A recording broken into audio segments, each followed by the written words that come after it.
In this video, I'm going to go over some of the new and improved features of Windows 10.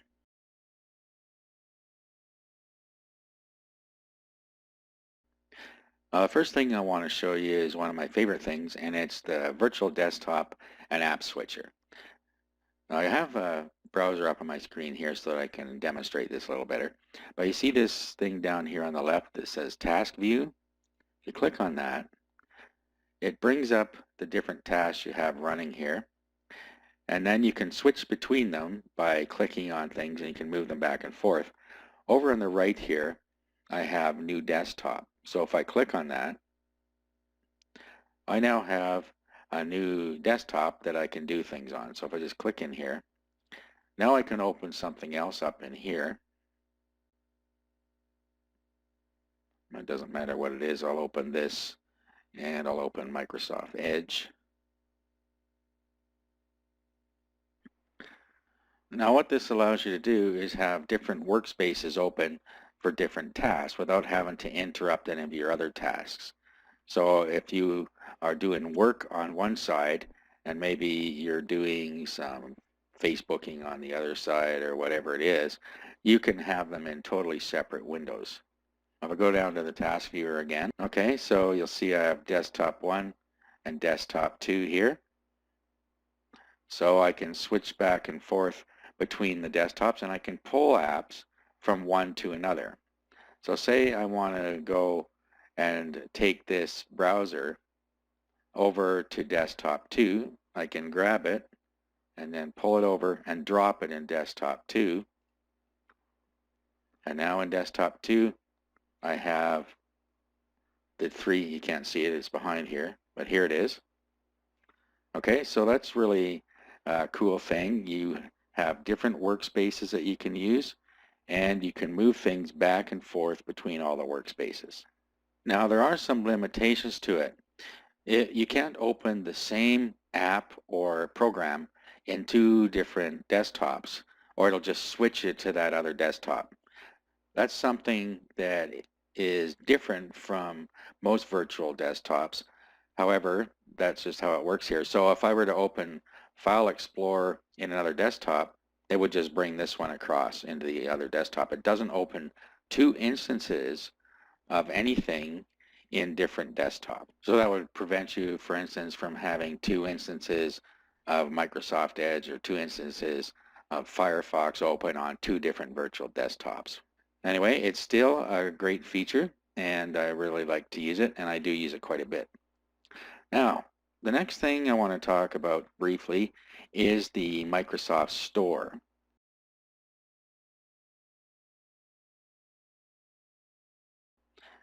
Now, if you've used Windows 8, then you already know about it. If you're from Windows 7 upgrading, you'll see this down here, the store. And this brings up the Microsoft Store, the Windows Store. So if you have a smartphone or a tablet, you already know about installing apps, whether it's Windows or iOS or Android, BlackBerry. They all install apps, and this is similar to that. Of course, all the stores are different, but it's the same idea. You can go in here and search for your favorite apps, and then you can just download them and install them.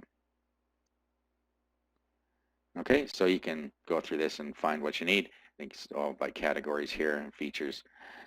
And they have a search bar up here. So it's really simple to install them. For instance, let's just go ahead and install the Netflix app. So just click on it. So here you see what the price will be. Of course, free means just that. There may be a charge for some of them. And if there are, you need to have a payment method in your Microsoft account. And then once you get in here, it's downloading, and then you can read what people think about the app down here. You've seen all that before if you have a smartphone or tablet. So once this is downloaded, I'll be able to use it on my computer. Okay, so I can open it from here. I'm just going to open a new virtual desktop for it. So I'll go new, and then I'm going to go into the Start menu, and then we'll go and find Netflix.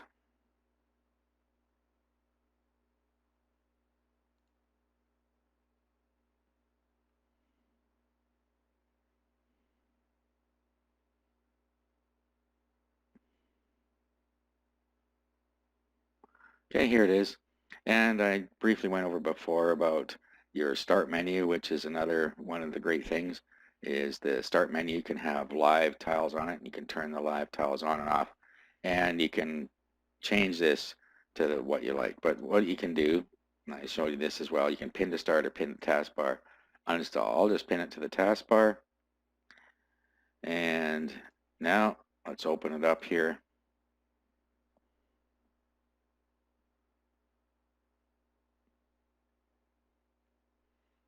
Okay, and there it is. The app is now open.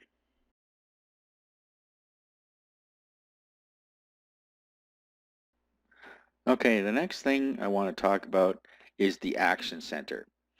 Now I briefly went over this before, but if we go into here, you click on that, and then you will see any notes or notifications, emails, calendar notes, whatever Windows needs to tell you in this section.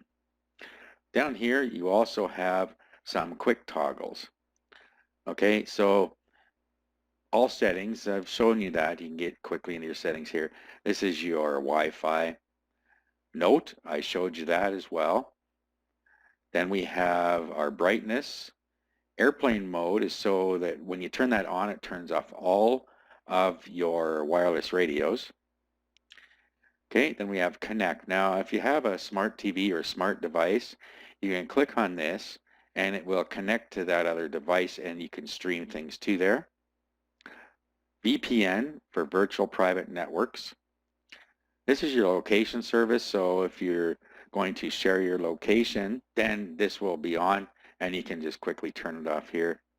You can turn on quiet hours here. Now, when you turn this on, basically it turns off the notifications. This is all it's doing. And it doesn't appear that the desktop version of this, or the laptop or what have you, has a place where you can actually set them to come on and off like you can on the phone. Okay, now I'm going to go into tablet mode, which is grayed out in a minute here, but the next thing I want to show you is how you can change the settings of the apps here. Now, you'll see here it says collapse. When I click that, it shows 4 different tiles here. Now I can change those by going to settings and then system, and then from here notifications and actions. And then we have, these are the 4 that are there right now. So if I click on any of these, it brings up a menu of the different things that I can put into these 4 different spots here. Okay, so say I want to change tablet mode to note. Okay, so now this will say note and then connect tablet mode and all settings. Okay, so I can just click on these and change them to look the way I want. Okay, so now if we go back in here, you'll see I have note, connect, here's tablet mode, and all settings again, and then I can expand them back the way they were here. Except note is now over here, and tablet mode's now over here. Now, tablet mode gives you a more Windows 8 look. It gives you the tiles up in here. It takes away the taskbar at the bottom. Now, the reason it's blanked out on me, if I go in here, I can't get at it. And if I go into all settings, I can't turn it on in here either.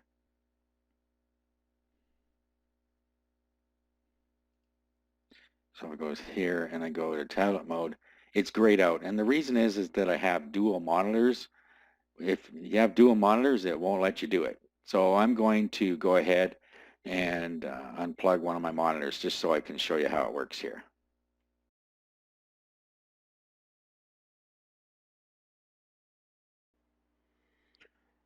Okay, so I've unhooked my external monitor now, and we'll go down to the Action Center here,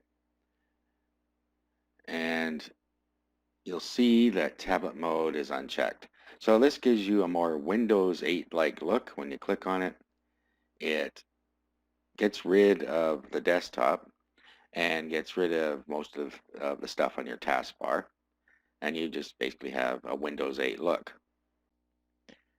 Now, down here on the left-hand side, you have your Start button. When you click on it, it doesn't actually do anything now. But when you right-click on it, you can still get to that other menu where you can get all those other programs. And this is where you can get to your program list and so on here. Just click on that, and it populates this out. Now, the neat thing I want to show you, if you have something you want to get at way down the list, you're up at the A's and you want something, say the voice recorder, you click on one of the letters here. So now you just click on the letter of the app that you are looking for, whatever it is, and it'll bring you to that list, and then you can open an app from here. And then when you open your apps, they open in full screen mode, so it'll take over the whole screen because you're supposedly on a tablet, and that's what it does. So the other thing is, when you're on a tablet, it defaults to this view, and when you're on a hybrid device that has a keyboard and it's detachable from the keyboard, it will default to whatever view it needs to, depending on whether you're attached or not. So when it's detached from the keyboard, you see this, and when it's attached to the keyboard, you see the normal interface,